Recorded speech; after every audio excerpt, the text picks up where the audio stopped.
Mais attends, monsieur Sam. Ouais. Tu es toujours chrétien?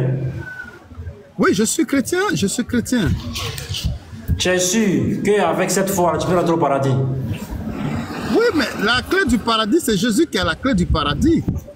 Ah, il a dit la clé du paradis.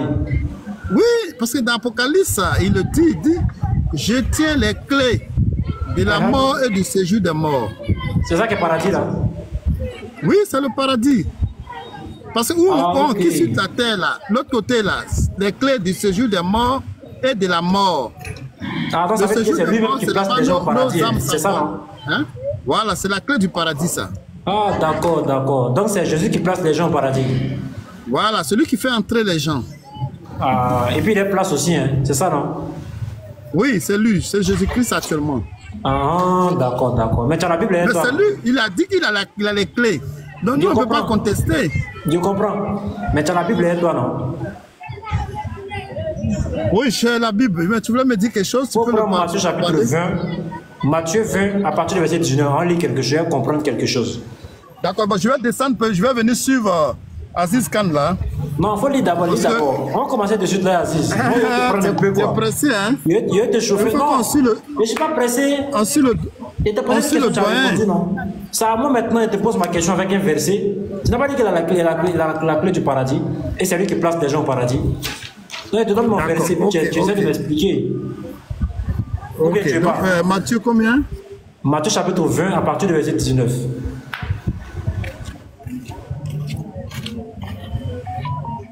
On comprend quelque chose. Matthieu chapitre 20.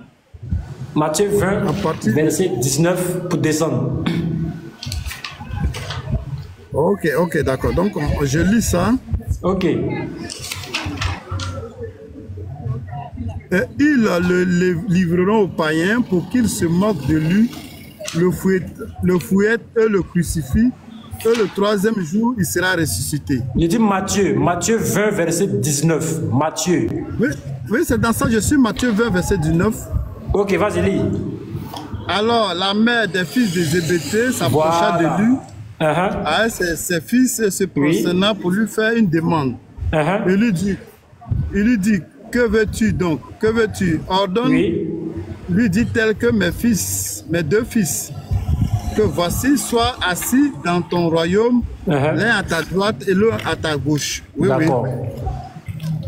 Continue. Jésus répondit, vous ne savez pas ce que vous demandez. Pouvez-vous boire la coupe que je dois boire? Nous le pouvons, dit-il.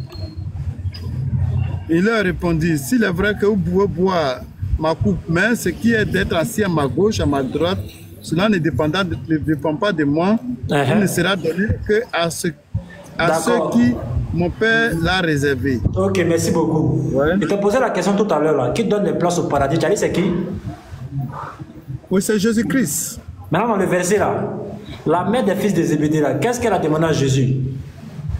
Non, mais ici là, ici, s'asseoir à la droite et à gauche là. Là, ça c'est dans le royaume de Dieu.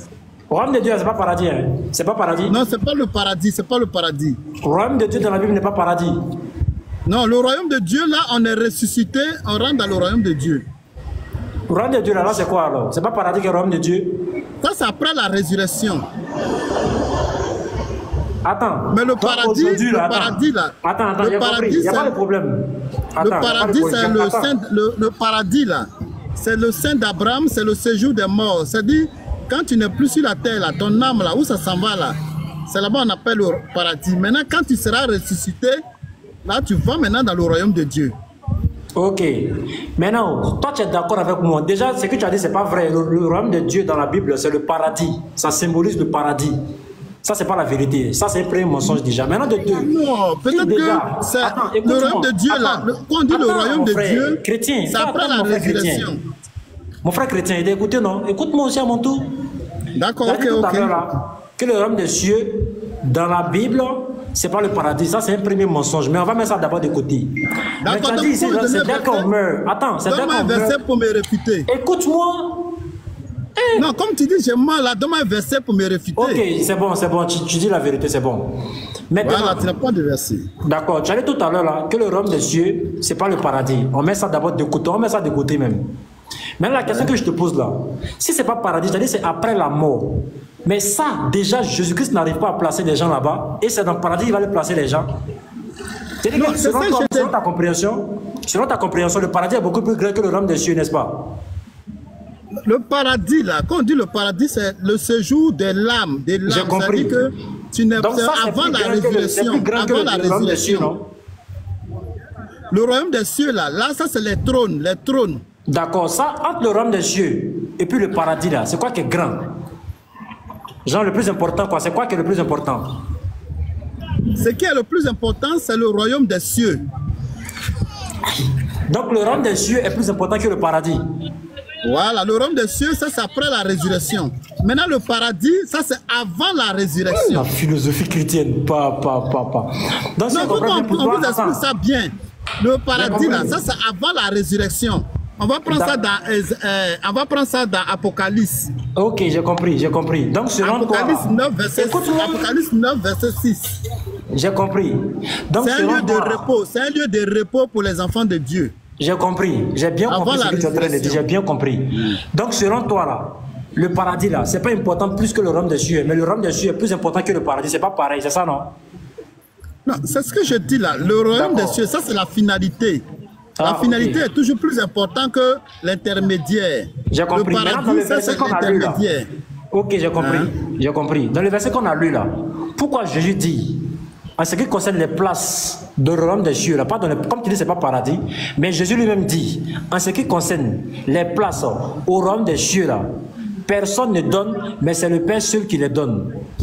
Donc ici, pourquoi on voit que Jésus a ôté dans sa capacité le fait de donner quelque chose ou bien le fait de donner une place au royaume des cieux? Pourquoi? Si réellement c'est lui qui était Dieu, selon vous. Oui, mais là ça c'est un autre sujet. Tu as parlé du paradis. Non, mais quand tu dis pourquoi Jésus... Au fait, mon frère, tu n'as pas été sincère. Tous les chrétiens en bas, tous les chrétiens qu'on a toujours échangé avec eux, reconnaissent que le royaume des cieux, ça représente ici le paradis. Non, le royaume des cieux, là, ça c'est après c'est la gloire, c'est-à-dire c'est la gloire éternelle. C'est ce qu'on appelle, tu rentres dans la félicité de Dieu. Donc ça c'est après la résurrection. Le royaume de Dieu, ça c'est après la résurrection. Et après ça maintenant vous rentrez au paradis. C'est après ça maintenant que vous rentrez au paradis. Maintenant le paradis qu'on parle là, ça c'est ce qu'on appelle là, avant la résurrection. Les enfants de Dieu qui meurent, leurs âmes vont dans le paradis. Avant la résurrection. Maintenant, la clé de celui qui a la clé du paradis là. Jésus dit c'est lui qui a la clé du paradis. Il n'a jamais dit qu'il a la clé du paradis. Tu n'as même pas compris le verset. Déjà là, tu es en train de faire une pirouette, tu tournes. Attends, pardon. D'accord, on va lire le verset et puis tu vas voir.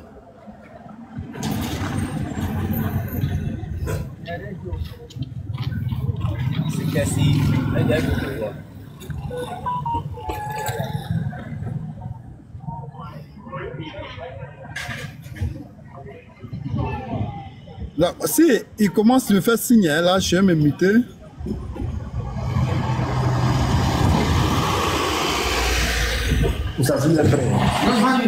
Le frère Sam. Ouais. Pourquoi vous n'êtes pas, pourquoi vous êtes comme ça, les frères chrétiens? On va lire le verset. Donne le verset. Voilà. Apocalypse 1, verset 17 à 18. Vas-y. Je suis le premier et le dernier, le vivant. J'étais mort et voici, je suis vivant au siècle des siècles. Oui. Donc Jésus ne va plus revenir mourir puisqu'il dit les vivants au siècle des siècles. Je tiens les clés de la mort et du séjour des morts. Tu as fini? La clé de la mort et du séjour des morts, c'est ce qu'on appelle le paradis. D'accord, j'ai compris. Je peux parler maintenant? Lui qui a les clés, c'est Jésus-Christ. D'accord, j'ai compris. Je peux parler maintenant? Voilà, c'est ce que la Bible nous dit. Ça, c'est les versets, écoute-moi bien, ce sont des versets qui ont été attribués à Jésus-Christ injustement. Déjà, ce verset-là dit quoi?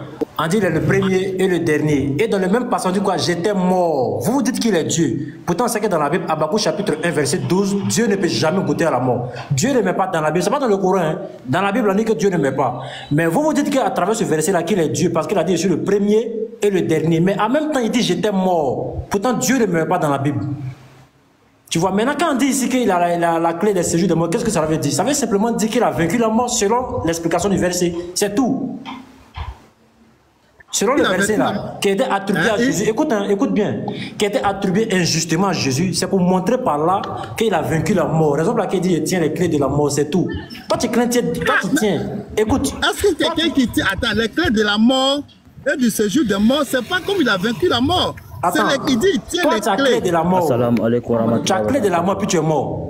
Donc c'est après ta mort maintenant. Attends, donc c'est après ta mort maintenant que tu as eu la clé ou bien c'est à quel moment tu as eu la clé? Parce que dans le même passage, il dit j'étais mort. Quand il dit dans la clé de la mort là et du séjour de mort là, qu'est-ce que cela veut dire? Selon ce verset là, ça veut montrer simplement qu'il a vaincu la mort, c'est tout. Il a vaincu la mort, c'est ce que ça veut dire. C'est tout. C'est la clé du paradis qui est là. Jésus a les clés du paradis, c'est ça qui est là. Sam, s'il te plaît, est-ce que Dieu peut mourir? Non, mais Dieu ne peut pas mourir, il meurt par la chair. Dieu ne peut pas mourir l'esprit, mais il meurt par la chair. Est-ce que Jésus est mort? Oui, Jésus a connu la mort. Quand Jésus est mort, c'est pourquoi, regarde ici, quand Jésus a connu la mort là, quand son corps était sur la terre là, il allait, c'est la clé qu'il allait prendre à cause de toi. Sam, pour que tu connaisses la résurrection. Quand Jésus est mort selon votre évangile, qu'il a ressuscité. Le frère Sam, comme il a déjà l'heure là. Ok, on va revenir. Voilà. Non, attends, qu'est-ce qu'il va faire? Il va te poser quelques questions. Et là, tu as tourné, tu n'as pas voulu bien répondre à la question. Non, je t'ai montré qu'il y a les clés du paradis, les clés du paradis là. J'ai compris. C'est pas paradis qui est écrit dans le verset là. Il dit je tiens les clés de la mort. La mort c'est le paradis. Arrête de mentir aux gens, mon frère. Le séjour des morts, c'est quoi? On va laisser tomber, c'est pas grave. Maintenant, dans ce paradis là, est-ce que Dieu va rentrer dans ce paradis là? Ça va pas avec ta peau, ça t'a brûlé. La partie noire, ça va diminuer. Ça va prendre 15 minutes quoi. Est-ce que Dieu, lui aussi, va rentrer dans le paradis là? Sam, faut te démuter. Hein? Sam, faut te démuter. Est-ce que Dieu va aller au paradis, dans votre paradis là? Est-ce que Dieu va aller là-bas? Sam, faut pas fuir. Sam, faut te démuter. Sam.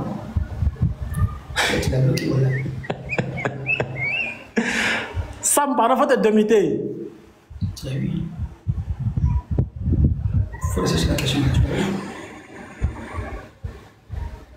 Bon, voilà, Sam ne veut plus répondre. Est-ce que Dieu va au paradis? S'il dit non, on prend le verset en même temps. Je sois, que tu sois aussi. Un Dieu qui va au paradis. Le gars a plongé, voilà, il a plongé. Ah, mais Sam, on ne te voit plus.